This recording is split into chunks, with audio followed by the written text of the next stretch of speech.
eu sempre gosto de ensinar o seguinte: se você vê um cachorro roendo um osso, não tente tirar o osso dele. Balance um filé mignon bem suculento, bem na cara dele assim, o que ele faz com o osso? Ele larga o osso e corre para o filé.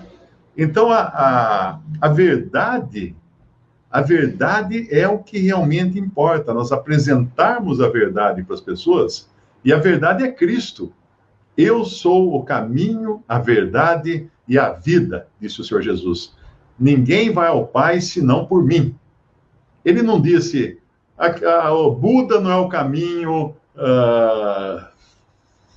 Maomé não é o caminho, não sei quem não é o caminho. Então, você pode encher páginas e páginas para mostrar o que não é o caminho.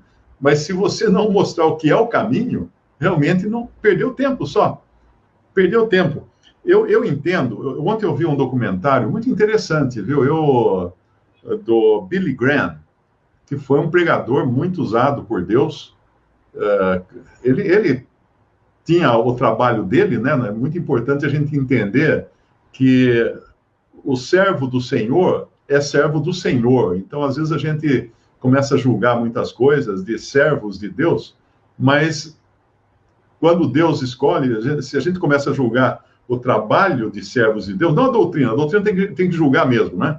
Mas o trabalho, a obra, a gente pode acabar caindo no erro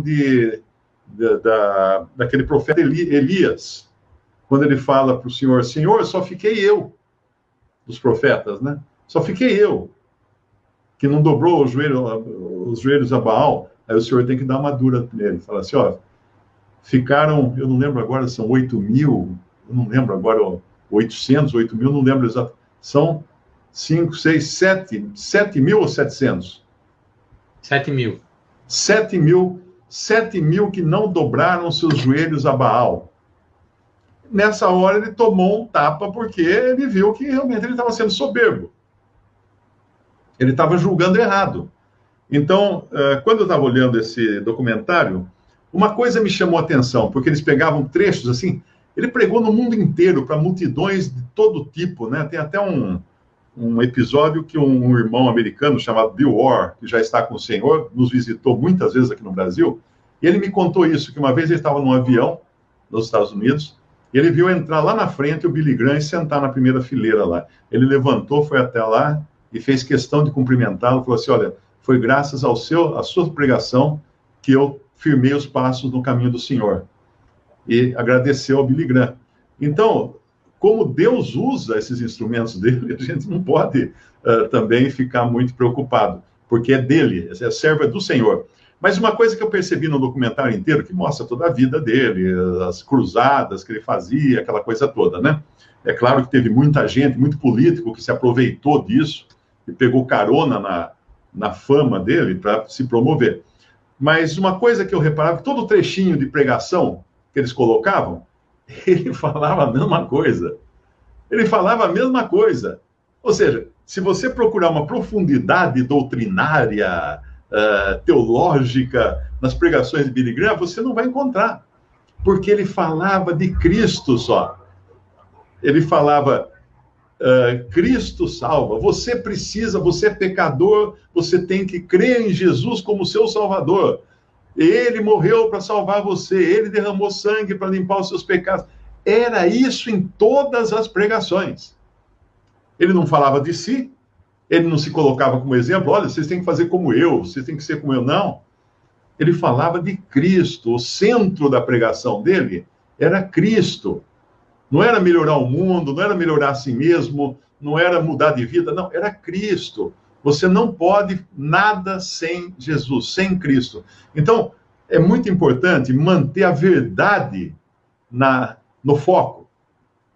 No foco. Quando você vai focalizar algum objeto na câmera, você tem que saber em onde você vai pôr o foco.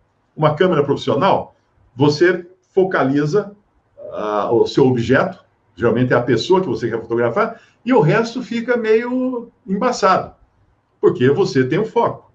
Agora, se você não sabe fotografar, você joga o seu foco lá no fundo, no mato que está atrás da pessoa, e a pessoa vai sair irreconhecível na frente, vai ser desfocada, não é? Então, ter foco. E o foco tem que ser Jesus. O foco tem que ser Cristo. E o Evangelho é a mensagem mais simples que existe. Aí eu pensava assim, como é que esse cara ficou tão famoso? Como é que ele teve uma amplitude tão grande o seu trabalho de evangelização? Primeiro, eu entendo que é porque ele manteve o foco, e tem uma história interessante a respeito dele, que ele tinha três assessores, um que cuidava das finanças, para ele não pôr a mão em dinheiro, para não acontecer que nem esses que você vê por aí hoje em dia, né? Que só pensam em dinheiro, enriquecer. Um cuidava das finanças, o outro cuidava da doutrina, para ele não falar bobagem, para ele não sair da Bíblia. E teve uma época da vida dele que começaram a insistir com ele que a Bíblia não era a palavra de Deus, que a Bíblia era apenas não era a última palavra em termos de cristianismo. E ele passou por apuros com isso, porque ele acreditava realmente que a Bíblia é a palavra de Deus, e no fim ele venceu essa oposição, mesmo em volta dele, né? E assegurou para si mesmo também, diante do Senhor, que a Bíblia é a palavra de Deus, é a inerrante palavra de Deus, que o fundamento da fé cristã está na Bíblia. E o terceiro assessor dele cuidava de mulher. Como assim cuidava de mulher? Para ele não ficar sozinho nunca em um ambiente sozinho com uma mulher. Porque muitos pregadores caíram por isso. E, inclusive, caíam até porque plantavam mulher. Plantavam os adversários, né, os outros pregadores até que queriam tomar o lugar, plantavam uma mulher, uma situação tal, fotografava, filmava tal, daí destruía a reputação do cara. Então ele cuidava dessas três áreas, eles, né, os seus assessores: dinheiro, doutrina e mulher. Porque ele ficava, às vezes, 6 meses viajando, longe da esposa dele, longe da família.